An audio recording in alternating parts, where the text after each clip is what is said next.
we can't even crack a smile, which I know a lot of my videos I'm not smiling, but here's, I'll leave this, although it's not a tutorial, I'll leave you with an exercise, which is what I've been trying to do in the morning. I asked my wife, who's a dentist, if it will hurt my teeth if I do this. Now this is plastic, so I probably should get a graphite pencil, but if you do this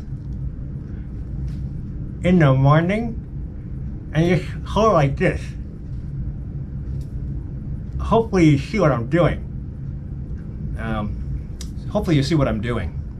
When in yoga we do warrior pose. Warrior 3, I love the warrior series. Warrior 3, warrior 1, warrior 2. So the warrior series is awesome. It's very invigorating to me.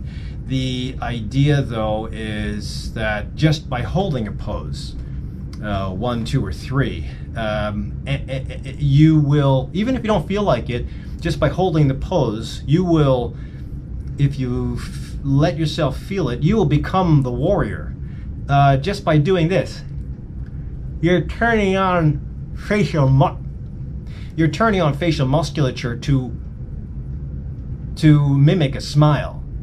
When you hold this long enough, try this in the morning. I mean, I'm gonna get a pencil, hopefully without any of that yellow paint on it or whatever color it is. And they don't make lead pencils anymore, it's all graphite. But if you wanted to even bite on it, you could. It's plastic, I wouldn't do that.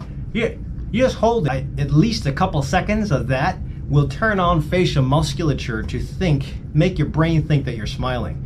If your brain thinks you're smiling, that's a note, that's a highlight that you just given your brain in the daytime, before you even started your day, that says happiness.